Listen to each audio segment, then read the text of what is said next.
All right, ladies and gentlemen, welcome back to my channel, The African Doctor Show. Now, very quickly, today I want to take you to Nigeria. Now, if you don't know, Nigeria will be going to polls next year in 2019. Their general election for presidency, of course, other leaders.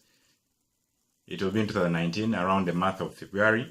They will be voting for their presidents. But what is going on currently is their primaries.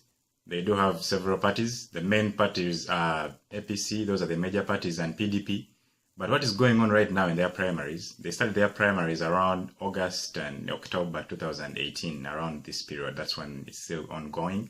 And it's quite unfortunate because at the party level, to become a flag bearer in APC, they're asking for over $130,000.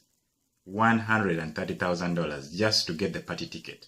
Now, that is just at the party level, not to talk of how much you're going to spend once you become, the party flag bearer and you have to go and compete at the national level with other parties. That is a huge money just at the party level. And, the current president, Buhari, still wants to run. And information coming in says he has already returned his nomination forms.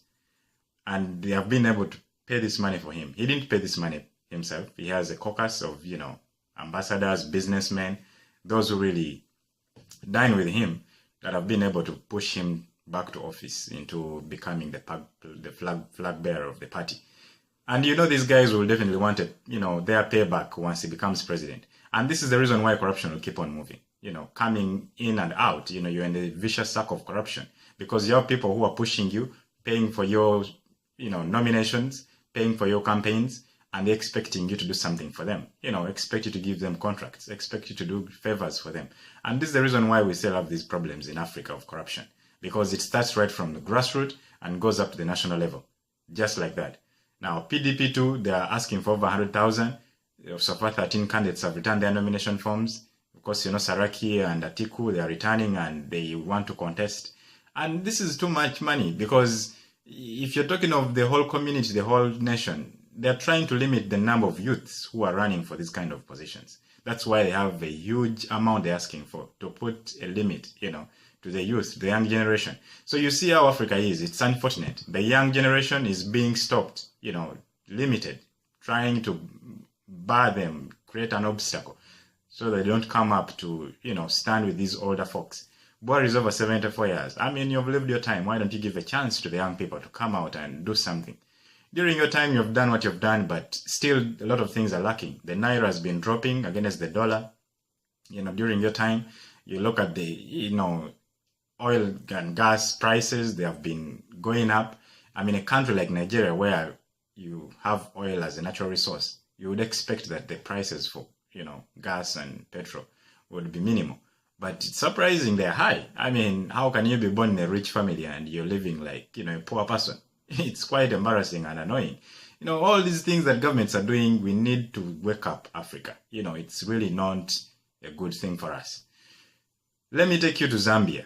Now, it's really saddening, but China is colonizing Africa because it has invested over $60 billion into the African economies.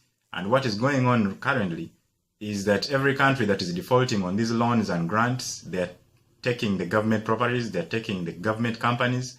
In Zambia now, ZESCO is one of the companies that, government is running.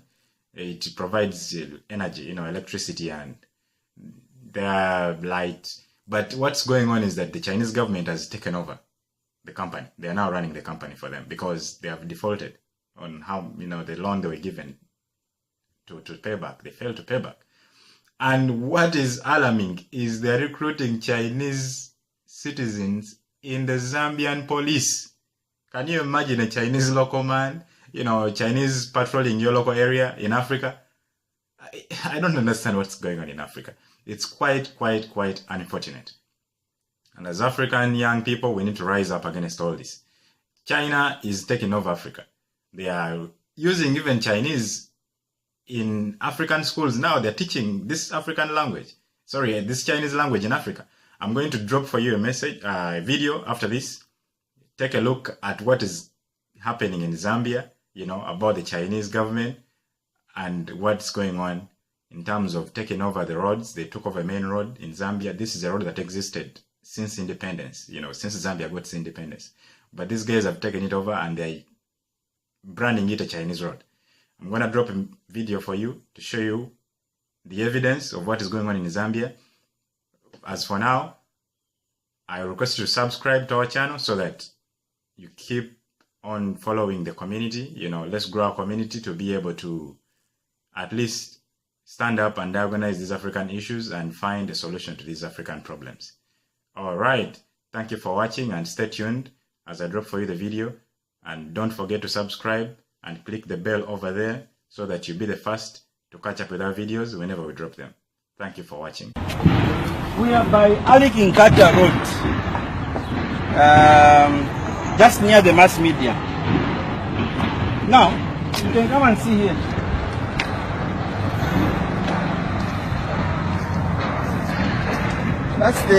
It's our Chinese friends. Now, this road has been there since independence. So you are telling us that this road that has been there, it is there on the map of Zambia.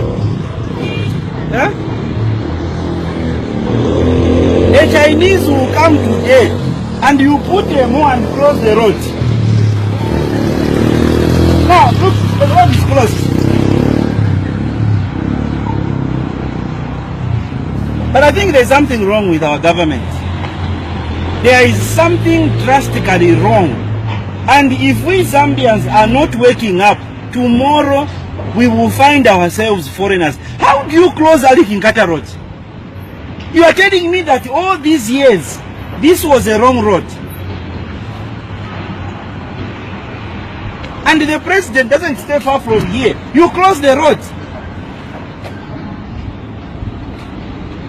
Do we have a president in this country? Is the president there for us that the Chinese now can do whatever they want? Now look at what is being developed here.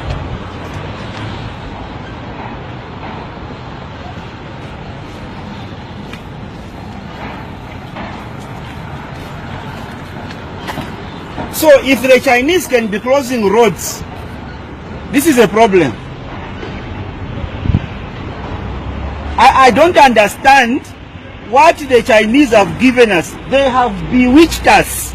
The Chinese have bewitched, including all the government officials, that they can do what they like. And this must be stopped.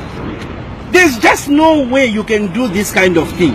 When you are doing your planning, you must remember a road is a road. You want to inconvenience all of us because of these malls.